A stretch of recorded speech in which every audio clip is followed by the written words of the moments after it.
Hi guys, here today to continue the Pseudocups video series. We're about halfway done now. We're moving on to the Five of Cups today. And of course, Five of Cups, not one of the more loved cards of the deck. A card that is called the Lord of Disappointment, for good reason. It's not a card that I've always liked to see in my readings. It is the card that I was born under. It is my karmic card, I guess, because I was born in the first decan of Scorpio, and that's what disappointment represents. So, anywho, so it is the Five of Cups, meaning that it is ruled by the Sephirah of Geburah. And as we've talked about with the Wand suit and in other videos, Geburah is a fiery Sephirah associated with Mars, and essentially the idea of destruction. Really, it's almost if Bina is time itself, then Geburah is the destructiveness of time.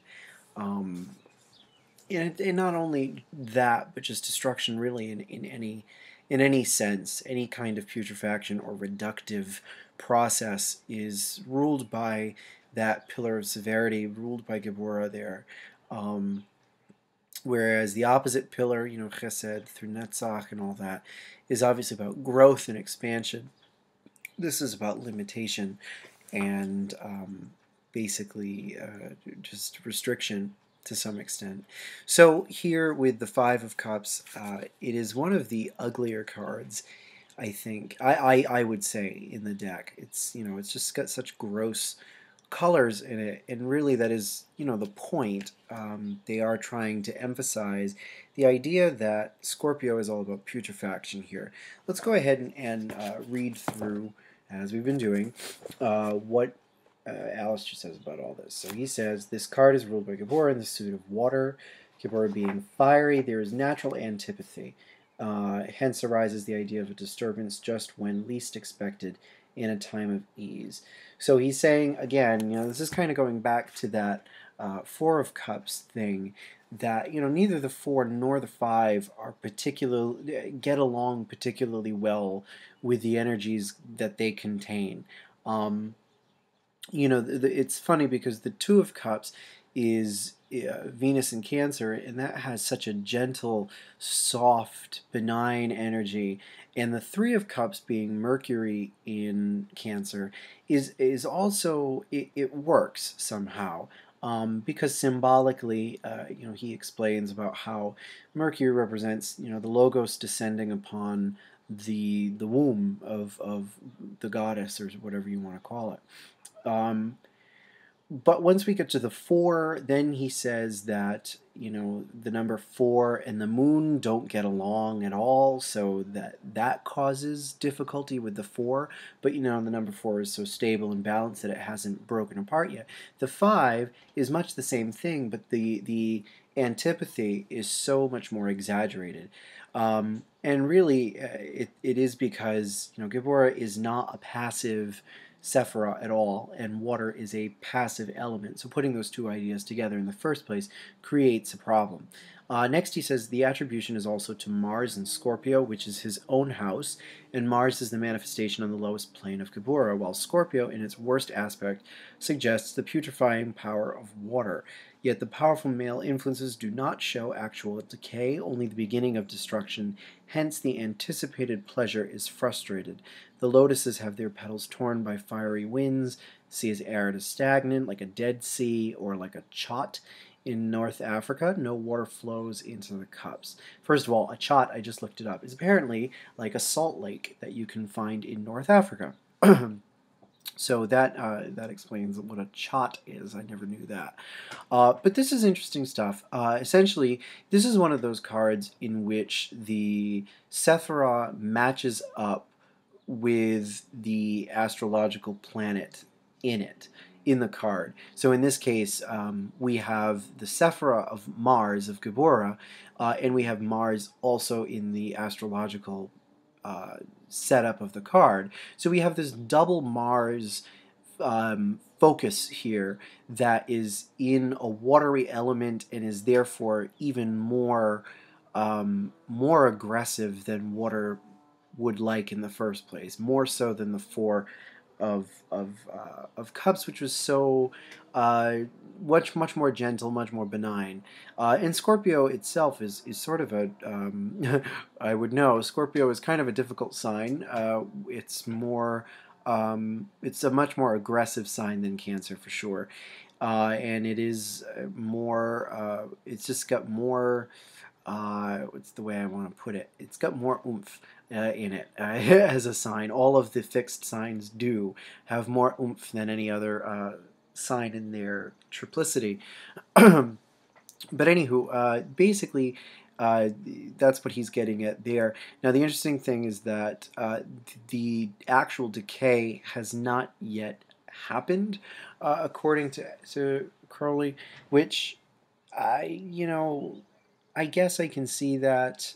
I and I guess he's getting that because the card, for the most part, is so strongly masculine and not feminine like the previous card. Really, the Five of Cups is supposed to be antithetical to the Four of Cups. Excuse me. Sorry. Is antithetical to the Four of Cups because they are opposite each other on the tree. And I think that possibly is something that he's also alluding to here as well. But that this card is, for the most part, so masculine and therefore more associated with an active force rather than a passive force here, and therefore has a little more vibrancy in it, I guess you could say.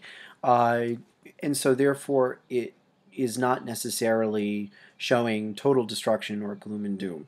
It's simply the beginning of it, um, which is interesting to consider, I think. Moreover, these cups are arranged in the form of the inverted pentagram. Now, this is a symbol that he throws in here, and I think it's more connected to what he says following this about the geomantic connection of this card with the geomantic figure of Rubeus, which he says was considered so evil that people would throw it out if they got it.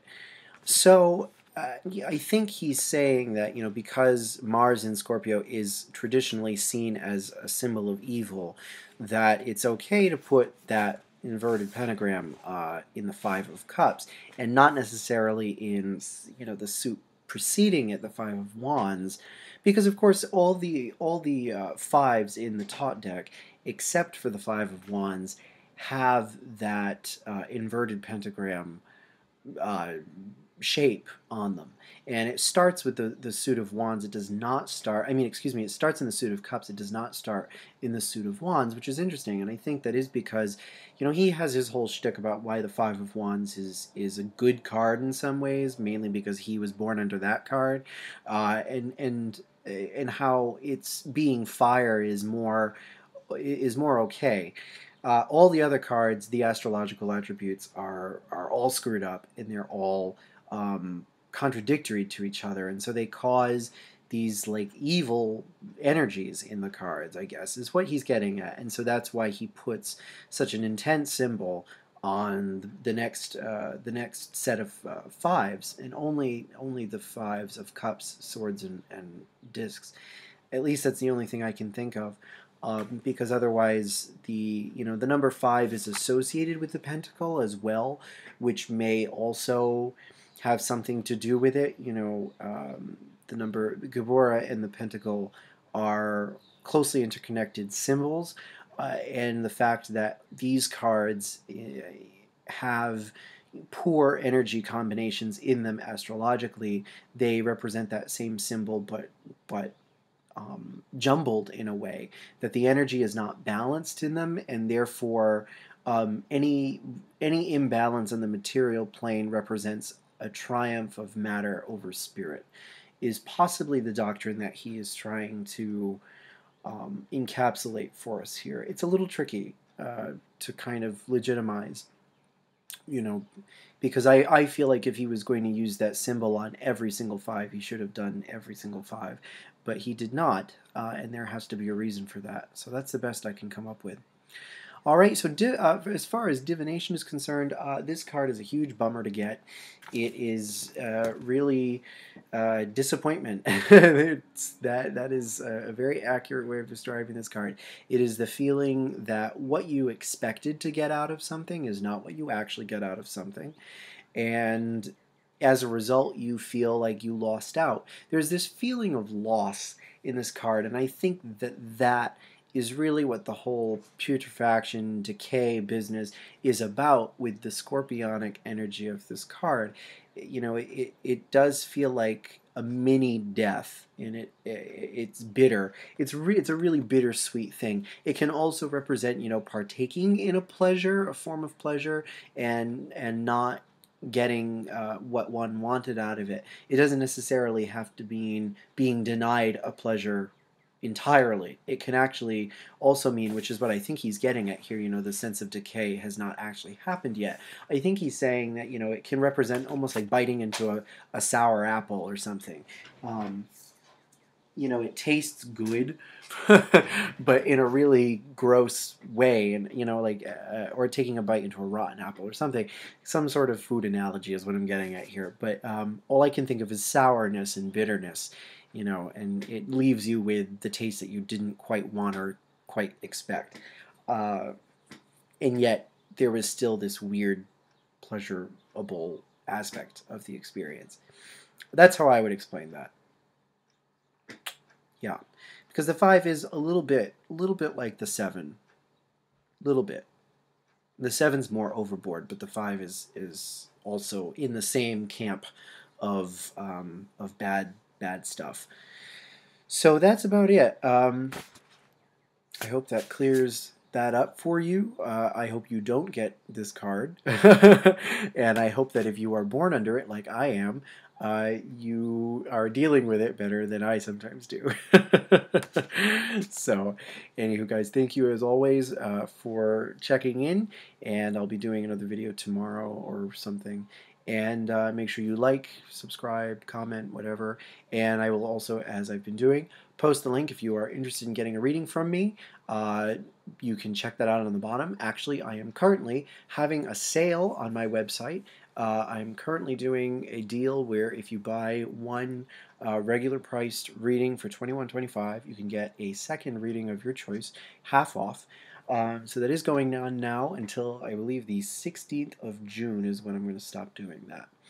Okay, so and you can do something like a Celtic Cross and a 3-card spread or something if you want something like that, and the 3-card 50% off, or you can do Celtic Cross and a monthly forecast for I forget what it comes out to, but one for $21.25, the other for 50% off. All right, so just wanted to let you guys know that that was happening, and thank you again as always. Hope to hear from you soon. All right, bye.